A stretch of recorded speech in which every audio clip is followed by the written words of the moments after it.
Organização Mundial da Saúde quer preparar hospitais de todo o mundo para um misterioso vírus chinês. Em menos de 30 dias, o coronavírus matou pelo menos 17 pessoas e contaminou mais de 500, com novos casos surgindo a cada hora na China. O vírus se espalhou para outros países asiáticos, como Japão, Tailândia e Coreia do Sul, e também alcançou outros continentes.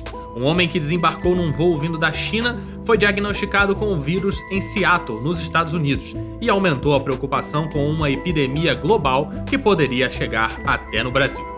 O estudo aponta que o novo vírus tem potencial de circular entre os brasileiros até setembro desse ano. Foram usados vários modelos matemáticos para chegar a essa conclusão e indicar também que o pico da doença será entre abril e maio. O estado de São Paulo tem 46.131 casos confirmados e mais de 3.700 mortes. São quase 10 mil pessoas internadas com diagnóstico confirmado ou suspeito de Covid-19.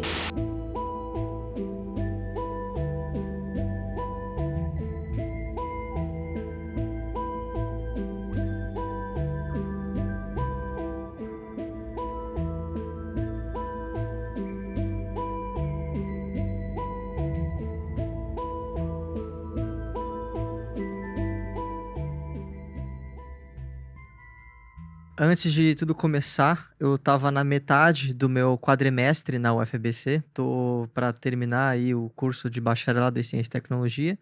E 2020 era para ser o ano em que eu estava correndo com as matérias finais, já pro fim do curso. Mas quando tudo começou, as aulas pararam, todo o cronograma acadêmico, infelizmente, se atrasou. Então, minha graduação vai ficar aí para meados de 2021. Eu estava na Califórnia, em São Francisco, e eu estava estudando animação na California College of the Arts fazia 3 anos já.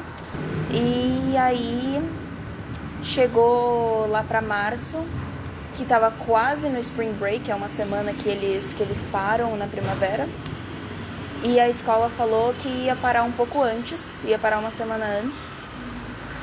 E que ia ter uma semana a mais de Spring Break, iam ser 2 semanas, depois a gente voltava. E não voltamos, óbvio. Eu tava morando com meu namorado na época, fazia 8 meses já. E aí a gente, assim, eu tava indo dormir, 4 da manhã, e ele dormia bem antes que eu, e ele acordava antes e eu acordava depois, então a gente mal se via nessa época. E aí quando a escola deu essas 2 semanas, a gente falou, putz, que legal, agora a gente tem um tempinho a mais, então dá pra passar um tempo junto. Aí lá pra segunda semana do Spring Break, que seria a semana original, a escola manda um e-mail falando que a gente não vai voltar. E aí eu já fiquei um pouco mais desesperada, porque eu precisava dos recursos da escola para fazer minhas coisas. Eu precisava do Media Center, que é onde você pega câmera, tripé e iluminação, essas coisas. Eu precisava da marcenaria, porque eu estava fazendo stop motion, então eu precisava construir as coisas. 2019 foi bem complicado assim para mim. Meus pais se separaram, aí eu tinha um namoro de 5 anos, eu separei também. Daí faleceu uma colega nossa da faculdade. E aí em 2020 eu consegui um emprego na prefeitura de Araçoiaba, como professor de ciências. Eu tinha uma carga horária meio baixa e com salário bom. Então os meus planos eram trabalhar, que eu gosto de dar aula, né? E voltar a estudar, não entrar no mestrado, mas puxar um curso de extensão, buscar pequenos cursos. E tava dando certo por 1 mês e meio, né? Eu comecei a dar aula em fevereiro, veio o carnaval e tudo mais. Eu estava começando a criar uma boa relação com os meus alunos e foi questão de 2 semanas, chegou no Brasil e na outra semana parou as aulas. Antes da pandemia, o que eu tinha mais de plano, assim, eram questões só do trabalho mesmo, tinha muitos projetos, eu estava numa rotina de só ir trabalhar, de casa para o trabalho, do trabalho para casa, e talvez ia começar a fazer academia, do meu básico, assim, de plano. Os projetos que eu tinha mesmo eram para o meu emprego em si, que a gente tinha várias coisas novas para fazer, várias atualizações, e acabei tendo que, como a equipe inteira foi demitida, foi uma das coisas que mais me atrasaram, o trabalho em si, né? Agora, o meu trabalho está de ponta cabeça, assim, minhas questões de profissionais são uma das coisas que estão mais me estressando, porque são projetos que acabaram ficando sem como continuar, né? E a gente tem que recomeçar. E minha empresa, querendo ou não, ela está recomeçando como se fosse uma empresa do zero, porque a gente é uma empresa pequena. Então, todos os projetos que eu tinha foram destruídos. E aí é onde mais está pegando para mim. Bom, o que eu estava fazendo, assim, uma vida, né, a gente tem uma vida cotidiana, assim, então mudou bastante, porque eu ia trabalhar todos os dias no escritório, fiquei um tempão sem ir, fiquei trabalhando em casa esse tempo todo. Agora eu já voltei parcialmente por uma orientação do meu trabalho, mas isso mudou muito. A vida social mudou completamente, né? Eu sempre fui uma pessoa que saí muito, eu ia ao cinema, eu ia a museus, eu ia em teatro, parei totalmente, né? Então a vida social passou a ser ficar em casa assistindo série na Netflix, né? E um convívio que, no meu caso, foi restrito praticamente ao meu namorado. Eu não encontrei meus amigos. No começo, eu achei até que as pessoas faziam mais encontros pelo Zoom, pelo Teams, e depois parece que elas ficaram meio cansadas, inclusive, disso. A vida doméstica mudou muito, porque eu tenho 2 pessoas que me ajudavam aqui em casa. Elas ficaram sem vir trabalhar durante muitos meses, então foi bastante difícil, porque tinha que conciliar uma rotina de trabalho pesada com todas as tarefas domésticas. Então mudou tudo, basicamente mudou tudo, né? As medidas tomadas para conter a pandemia refletiram nas vendas das farmácias pelo Brasil. Transtornos de ansiedade, insônia e depressão cresceram. Muita gente está experimentando aquele sentimento que ansiedade fica à flor da pele, depressão está aparecendo para muita gente, são reflexos da pandemia, reflexos de uma mudança aí que a gente foi obrigado a encarar sem se preparar para isso. E essa realidade, pessoal, de mudança de problemas aí psicológicos e psiquiátricos tem atingido muita gente, principalmente a galera mais jovem, viu? Hoje eu tô até um pouco melhor, assim, mas, nossa, eu acho que tive momentos, assim, que fiquei à beira do surto. Falei, não aguento mais esse vírus, preciso sair de casa, né? E a questão que eu já falei de ver os amigos, de ver os familiares, a questão de ficar em casa, literalmente, eu só saía para ir no mercado. Literalmente. E a questão de eu e meu pai e minha irmã não aguentar mais olhar um pra cara do outro, né? O dia inteiro olhando pra cara do outro. A gente que se dava muito bem, começamos a ter atrito, sabe? Então, eu comecei a ficar muito estressado. Eu tinha dias que eu olhava pro computador, eu comecei a criar raiva do computador. Eu achei isso o cúmulo, assim, da saúde mental minha, que foi pro saco. Eu olhava pro computador, eu tinha raiva. Eu não queria mais estar aqui. Pra mim, a culpa era dele. Eu, tipo, tudo tinha que fazer aqui. Tanto que eu parei de ver série, não parei de ver nada. Ficava no quintal. Mas eu fiquei muito, muito estressado. Aquele, sabe quando uma mínima coisa dá errado, você fica triste, você fica bravo? Queimou minha lâmpada. Meu Deus, queimou minha lâmpada. Nada dá certo na minha vida, sabe? Fosse acabar o mundo. É uma experiência diferente de pandemia quando você tem pessoas morando juntas. Primeiro, que é muito melhor. Eu vejo amigos que moram sozinhos e que ficaram muito tempo isolados mesmo. A pessoa pira, né? Ela pira muito mais. Assim, a gente aqui, por mais que tivesse isolado, estava sempre os 3 juntos. Por mais que eu estava dentro de casa, eu tinha uma rotina ali que eu gostava de fazer. Eu cozinhei. Eu fiquei dançando, cantava, fazia tudo que tinha possível. Conforme o tempo foi passando, a minha produtividade caiu, ao ponto de eu não querer mais arrumar minha casa e não querer mais trabalhar. E aí começou a cair para que eu ficasse totalmente deitada, sem fazer nada. Aí depois piorou esses últimos meses, porque eu acabei perdendo uma prima ainda e tive um término de relacionamento. Então, são duas coisas que vieram em uma semana só. E aí, a partir disso, eu realmente percebi que ficou muito pior. muito pior mesmo, assim, de eu falar, pô, se eu não sair de casa, os meus problemas pessoais, sentimentais vão ser piores, entendeu? Então, para vocês terem uma noção, eu fiquei quase 2 dias deitada, assim, no máximo eu levantava para ir no banheiro e comprava comida, porque eu não levantei para fazer nada, entendeu?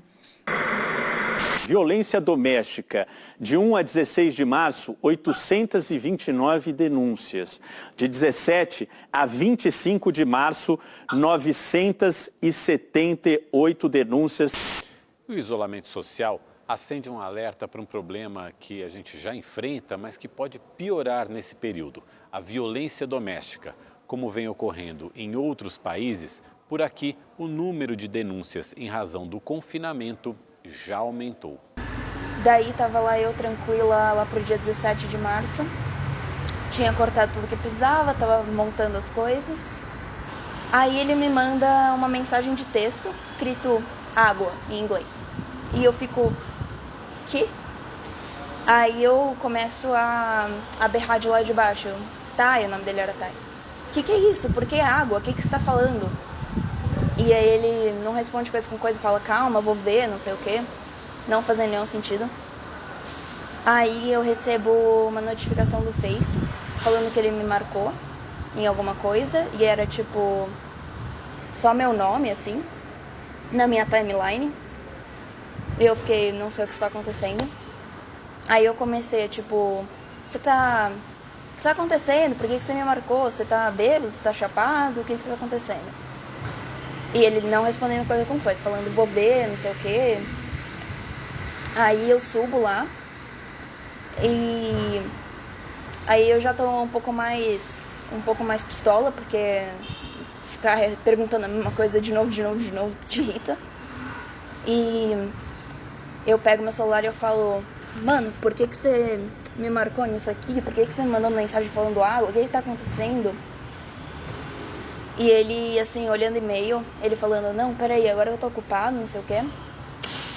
Olhando um e-mail, assim, da Costco, que é uma rede de supermercados. Nem ideia. Tipo, esses e-mails que eles mandam pra geral. E ele lendo, assim, com uma puta tensão. Eu fiquei tipo, mano, o que tá acontecendo com esse ser humano? Aí eu pego, assim, e eu vejo uma lata de cerveja desse tamanho, assim, do lado dele, e um copo cheião. E ele tem esse problema com bebida, já tinha esse problema com bebida há um tempo. E eu já tinha sentado pra conversar com ele e falado, tipo, eu acho que beber em situações sociais, tudo bem e tal, mas quando você fica bebendo sozinho, assim, direto, eu não acho bacana. Era uma conversa que a gente já tinha tido faz tempo. E que ele tinha concordado. E aí, quando eu vi aquilo, a minha reação imediata foi ficar puto. Falei, a gente já falou sobre isso. Peguei a lata, o copo e desci pra cozinha. E ele veio atrás de mim. De tão bêbado que ele tava, ele escorregou na escada até. Daí a minha reação foi tipo, meu Deus, você tá bem? Eu fui até tipo segurar a cabeça dele pra não bater em nada. E na hora que eu perguntei se ele tava bem, ele pega, fecha o punho e me dá um socão. Aí eu caio na cozinha e eu fico tipo, meu cérebro tá assim a mil. Eu, tipo, meu Deus, ok, agora deu, agora eu tenho que sair daqui. Aí... E ele começando a gritar, assim, umas coisas que nem faziam sentido, ainda mais pra situação que a gente tava. Porque, tipo, a gente tava bem, a gente tava interagindo bem mais do que o normal. E... Esqueci o que eu ia falar. Aí... Ele começa a berrar, assim. Agora sou eu que mando aqui, não sei o que, agora você vai me ouvir, e eu vou fazer o que eu quiser. E eu tava tipo, mano, tá bom, ok, beleza. Só concordando pra ver se ele parava e tal. Enquanto isso, eu segurando o meu celular, assim, atrás das costas, como se fosse a minha vida. Porque o meu plano era, tipo, na hora que ele se acalmar, eu vou sair correndo e pro corredor chamar a polícia. E eu acho que ele viu que eu tava segurando o celular, porque a primeira coisa que ele fez foi ir pro chão, catar da minha mão, e eu não consegui segurar, e começar a bater de um lado pro outro no apartamento, até ficar, assim, espatifado. E aí que eu comecei a berrar, tipo, para, meu Deus do céu, não sei o quê. Daí, quando ele terminou de quebrar completamente, não tinha nem salvação, ele jogou o celular no carpete, na sala. E eu junto com isso, ele tipo, me deu um empurrão assim, que eu caí em cima da mesinha da sala, mesinha de TV. Continuou berrando. Aí, na hora que ele deu uma acalmada, parou, eu peguei o celular assim pra ver se ligava pelo menos, né? Não, já era. Aí eu tenho que subir e pegar meu laptop, porque senão eu não tenho como falar com a minha família. E se eu sair do apartamento e deixar o laptop, pode ser que ele quebre. Daí eu saí correndo, subi, catei. E ele veio atrás de mim. E aí, tipo, ele pegou um banquinho assim, que era, tipo, muito pesado, e jogou. E aí acabou caindo no meu joelho, que ficou roxo por dias. Daí eu tava lá em cima, peguei o laptop, assim, e a gente tinha uma cama de solteiro pra visitas lá. E eu fiquei assim, com o computador contra aquela cama, tipo, em posição fetal, assim, segurando como se valesse a minha vida aquilo. E ele berrando e tentando tirar da minha mão. E eu, não, daqui eu não saio, daqui ninguém me tira. Aí, eu não lembro em que momento que ele acalmou, mas ele parou de berrar, me deu uma abertura ali, peguei e saí correndo. Como a gente estava em pandemia, quando eu me mudei para outro lugar, eu estava bem sozinha. Porque era o começo, então tava no auge, então não existia nem vamos pro parque só que de máscara, que nem a gente faz agora, porque a gente já se acostumou um pouco mais. Então eu ficava lá, eu falei para todos os meus amigos e eu sabia que se acontecesse alguma coisa eu podia mandar mensagem e falar, nossa, eu tô me sentindo muito ruim hoje. Mas não era uma coisa que todo dia eu sentia que podia falar com os meus amigos. Deixa eu só falar do meu dia rapidão, porque eu sei que eles estavam estudando e eu também. Então, mesmo que o nosso relacionamento não era perfeito, pelo menos durante a pandemia tinha alguém ali, e aí nesse momento não tinha mais. Então, essa parte foi bem pesada. E eu acho que eu perdi um pouco o drive de fazer as coisas. E não era nem porque não era um sentimento de eu não vou pra lugar nenhum agora, era mais um sentimento de desorganização, de eu tô num lugar novo de novo e é no meio do semestre e organizar tudo na minha cabeça, assim, de onde ficam as coisas, como é que eu faço as coisas, a rotina de acordar e pra onde que eu vou quando eu acordo, era um apartamento bem menor, então se eu como café na cama, ou se eu abro um espaço ali na única mesa que tem, que é onde fica meu computador. Essas coisas simples, só que bagunçam o dia a dia e aí você tem que se acostumar de novo. Desde antes de começar a quarentena, eu passava um bom tempo lá na casa da minha namorada em Santo André, que é a nossa Universidade de Santo André. Então, às vezes eu ficava por lá, porque era mais fácil, era cômodo, estou com a minha namorada, afinal também, tem essa. E quando veio a quarentena, eu dividia muito do meu tempo entre ficar lá, tipo, de 3 semanas a 1 mês de uma vez. Voltava, passava uma semana aqui com meus pais, pegava algumas coisas de volta e voltava pra lá. E era só isso. A gente só saía pra ir no mercado, nenhum outro amigo a gente via, todo mundo a gente conversando só online. Inclusive, na semana que começou a quarentena, eu montei um servidor no Discord, um servidor pra galera se reunir, um servidor que já tá aí com mais de 60 pessoas, se eu não me engano, em que todo mundo começou a jogar jogo junto, todo mundo começou a conversar, ou no máximo, sei lá, cada um ia no mercado perto, comprava uma bebidinha e sentava e ligava a câmera e tava todo mundo numa festinha, por exemplo. A gente foi adaptando o nosso social assim. A pandemia ela trouxe uma questão muito séria assim, para o nosso ciclo social, porque eu tive a sensação de ter me afastado da maioria dos meus amigos, assim, e de ter realmente ter encerrado os meus ciclos de amizade. E eu tava com essa sensação muito grande, assim, porque eu comecei assim, eu não sei explicar ao certo como que foi isso, mas eu comecei a perceber que talvez aquelas pessoas não eram tão meus amigos, não sei explicar muito ao certo. Mas a questão é que a pandemia em si me encerrou mais ciclos do que eu imaginava, assim. No começo, eu lembro bem, lá no comecinho, a gente tentou fazer encontros pelo Zoom, pelo Skype, foi uma vez, duas, daqui a pouco já começou a se afastar. E hoje, por exemplo, eu me encontro assim com pouquíssimos amigos perto do que eu tinha antes da pandemia. Então, depois eu conversei isso na internet, no meu Instagram, e todo mundo falou, nossa, eu também, eu encerrei vários ciclos. Parece que é como se fosse uma limpeza que sabe, essa droga, essa doença vem para fazer, né? Então, realmente limpou, assim, meu ciclo social. A pandemia da Covid-19 forçou milhões de brasileiros a trabalhar de casa. Segundo o Instituto de Pesquisa Econômica e Aplicada, quase 23% das ocupações do país podem ser atingidas pelo home office. Isso representa mais de 20 milhões de trabalhadores.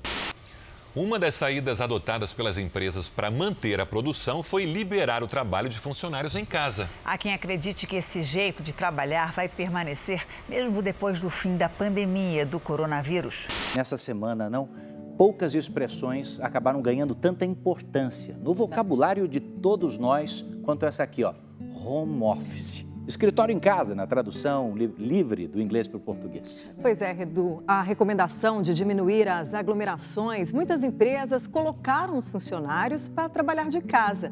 Eu gosto de ir para outro lugar para trabalhar, porque eu gosto de ter essa separação entre casa e trabalho.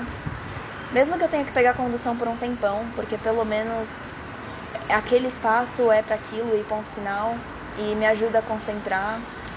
E ter ali os colegas de trabalho, eu acho que você resolve as coisas mais rápido, principalmente com design, porque a pessoa pode sentar ali do seu lado e pegar a caneta e falar, faz assim, isso e aquilo, e acelera muito o processo. Então foi um processo de adaptação um pouco, né?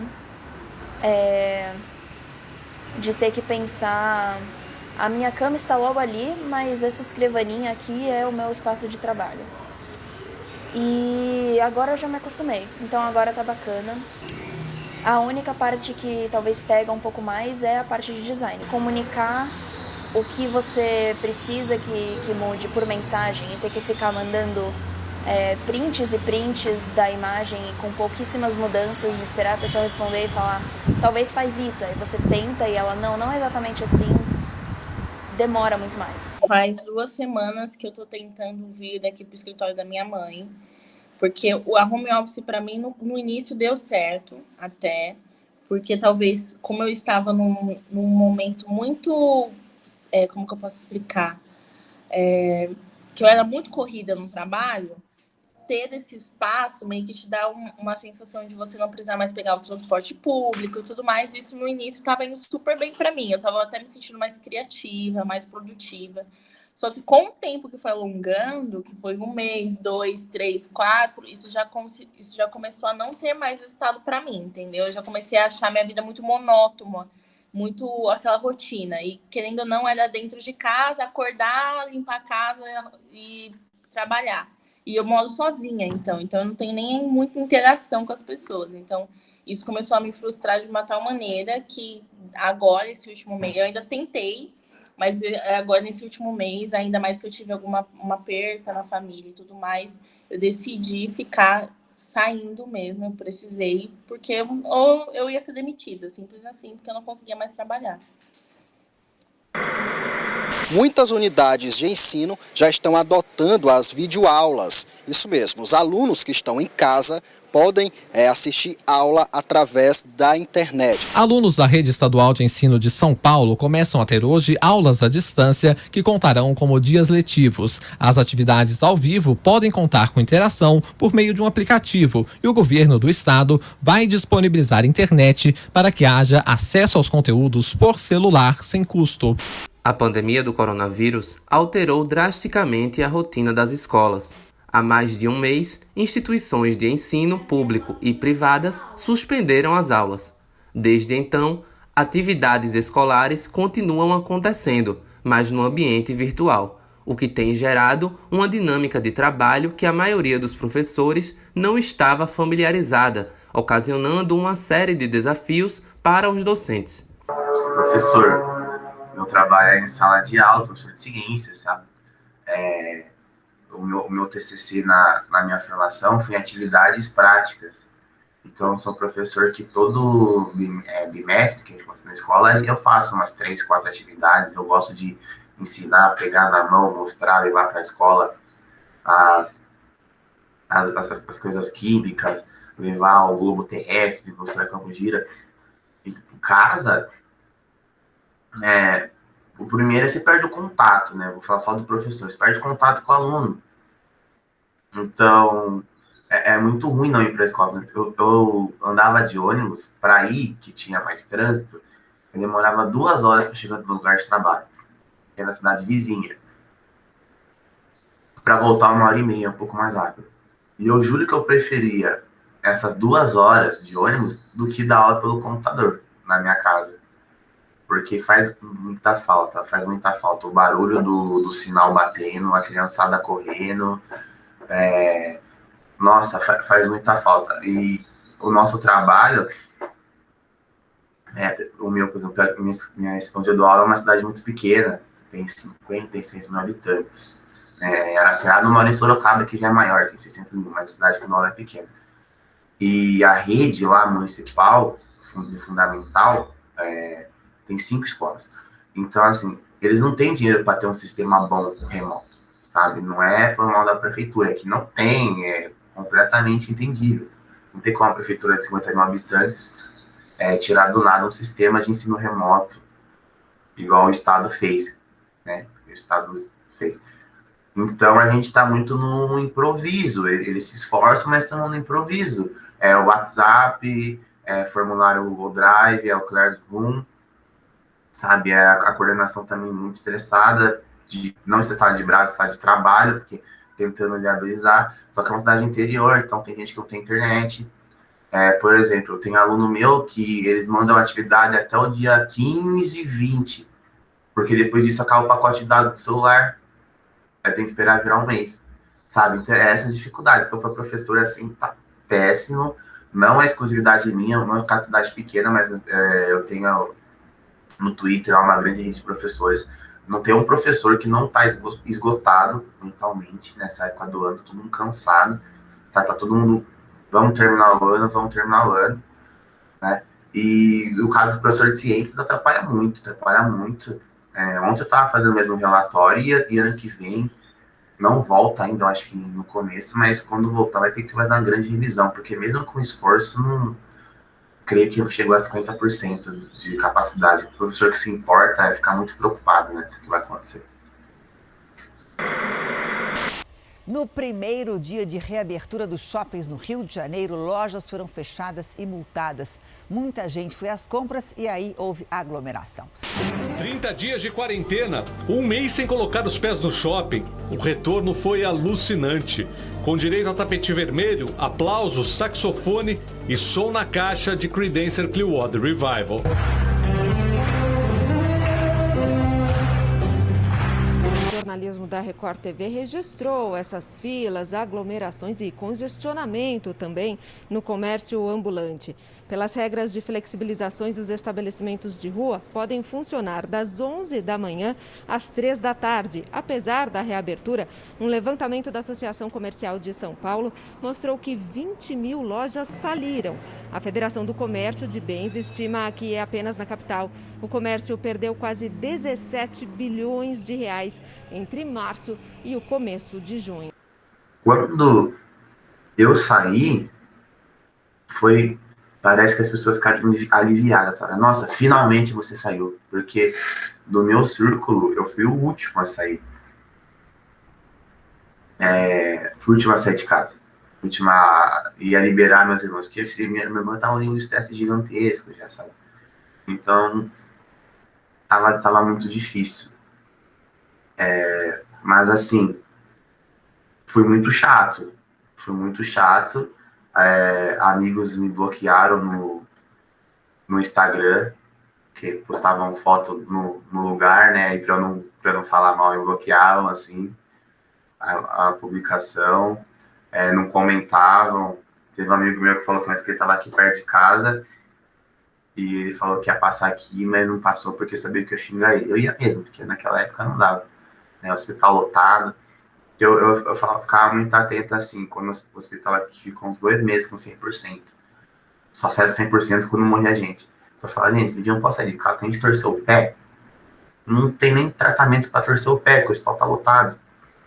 Sabe? Então eu fui muito chato nessa questão. Agora eu tô mais tranquilo. E dá uma relaxada, né? Todo mundo dá uma relaxada nesse momento agora que estamos gravando, deixa eu ver, 17 de novembro, pós-eleição. Agora os casos estão voltando a subir.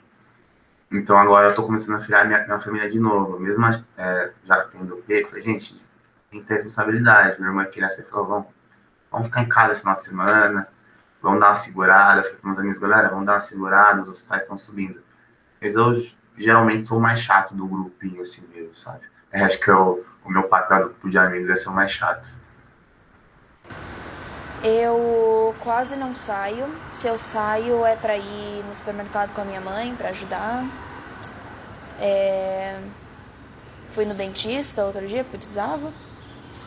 O máximo que eu fiz de lazer já foi sair com as minhas amigas, que a gente combinou de ir lá na casa delas, que elas têm um jardim aberto. E a gente pegou lá as cadeiras de piscina e ficamos longe um do outro jogando Stop e Among Us pelo celular. E conversando. E cada um levou a sua cerveja ou o seu salgadinho para não compartilhar baba. Foi isso, nosso abraço foi pegar as mãozinhas e fazer assim e depois passar álcool gel. Me dá nervoso quando eu percebo que a galera tá com a máscara só com a napa de fora ou tá com porta-queixo. E enquanto isso eu tô desinfetando tudo até pra sentar. Me dá nervoso disso. Nem sei o que mais dizer. Assim, tá sendo bom pra minha saúde mental. Mesmo eu não podendo abraçar meus amigos, que nem eu falei da última vez. Tipo, o nosso abraço foi, tipo, tocar na mão assim e depois ter que limpar. Mas eu acho que eu não sei como é que eu estaria se eu só estivesse em casa sem conseguir falar com absolutamente ninguém, só por vídeo, não é a mesma coisa. Se alguém me espirra perto de mim, antes da pandemia eu já ficava, tipo, sai de perto. Aí agora é, tipo, meu Deus. E é isso, tipo, se eu percebo que eu passei perto de alguém que tava desse jeito, eu fico esses 14 dias longe da minha mãe, o que é ruim. Mas ao mesmo tempo, a gente ainda consegue ter um tempinho junto, tipo, a gente fica meio longe no sofá, mas vendo série e eu fico de máscara, então vale a pena. Eu continuo tentando evitar ao máximo o transporte público, tenho usado muito Uber mesmo, assim, é um dos principais meios que eu tento para me locomover. Aqui eu sempre encontro minha mãe e meu tio, que são duas pessoas que trabalham aqui, e eles também estão tomando cuidado, tem o carro próprio deles. Então, para mim, que moro sozinha, eu fico um pouco mais com medo de levar para alguém, né? Então, eu só decidi vir aqui para minha mãe essas últimas semanas, porque eu vi que a gente está bem e tudo mais. Cuidados que eu tomo é a questão da higienização sempre, tá sempre lavando as mãos, sempre se cuidando. Quando eu chego em casa, eu não ando com mais, eu tiro o sapato, não utilizo mais a roupa que eu estou utilizando, não repito roupa. Essas coisas básicas, assim. Uso máscara sempre, né? Bom, os cuidados sempre seguindo o recomendado, né? Lavando as mãos, usando máscara, evitando encostar nas coisas, né? A escada rolante do metrô, que todo mundo ficava apoiado, não sei o que. Agora não tem mais isso. Agora a gente não toca em mais nada, já quase não se segura direito no metrô, né? No começo eu tinha bastante desse medo, desse receio. Foi passando o tempo, o medo foi diminuindo um pouco, o que não deveria ter acontecido, porque, assim, o número de casos no Brasil continua subindo, então a gente tem um cenário em que mostra que a gente não pode ficar muito relaxado. Então, o medo tá sempre ali. E curioso que essa semana, entre a nossa pré-entrevista e agora, tem um pessoal no trabalho que está sendo deixado de licença porque está positivo para o coronavírus. Então, eu, infelizmente, terei que testar também, porque alguns deles estavam em contato comigo semana passada, uma delas teve sintomas esse final de semana. Então, né? O medo e toda a precaução, infelizmente, não salvou. Não é 100% efetivo.